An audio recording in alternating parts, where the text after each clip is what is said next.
So each one of us has to think about this.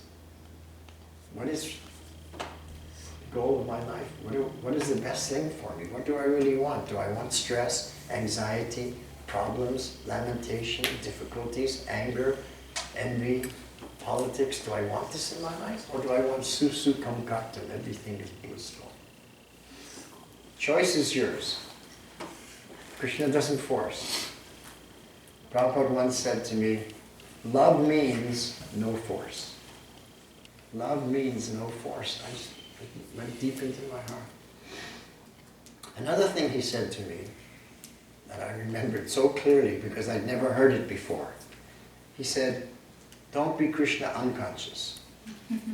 Now I'd heard of Krishna consciousness, but he said, don't be Krishna unconscious.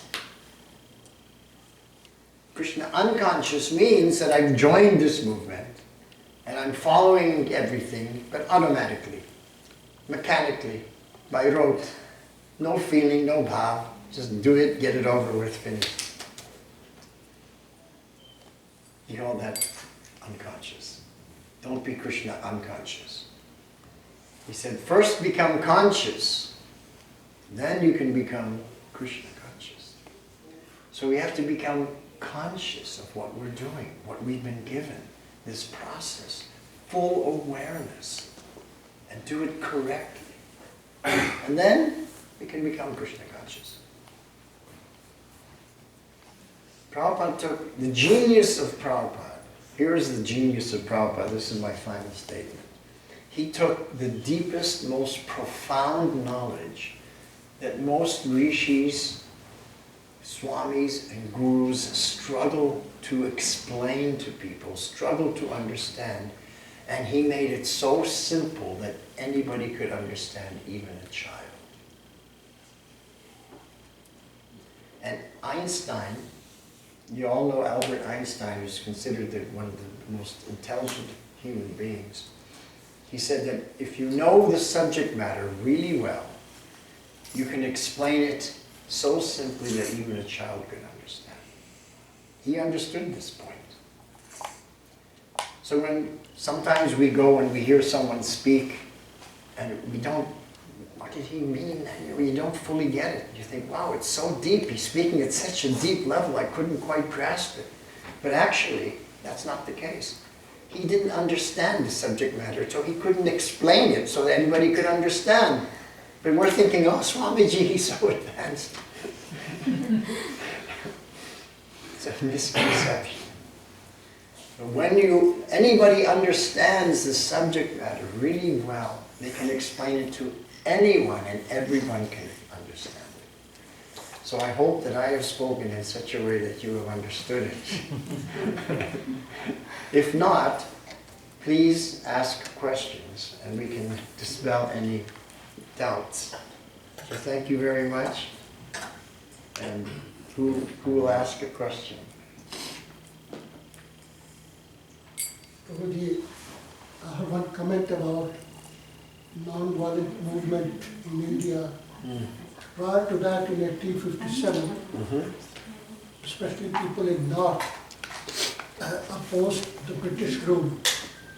And as you all know, Goswami Tulsidas has composed Ramcharitmanas.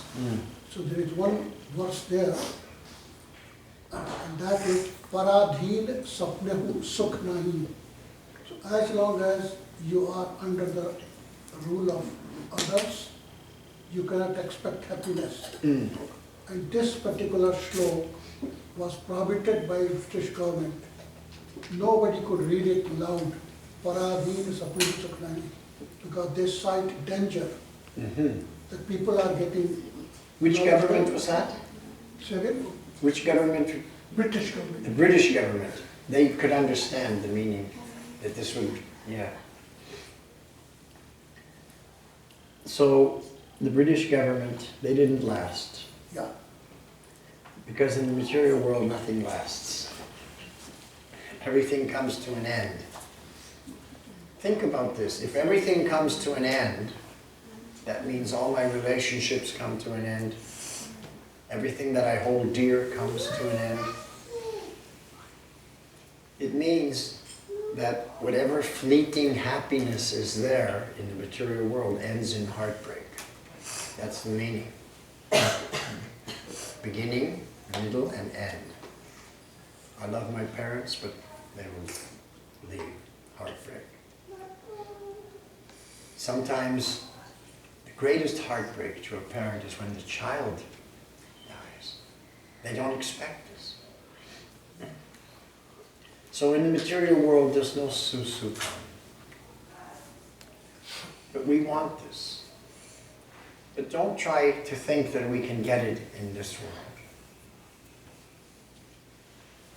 Unless and until we practice bhakti yoga, then we can get it in this world. Because we're connected then to the spiritual energy. So just like someone who's fallen into a deep well has no hope of getting out,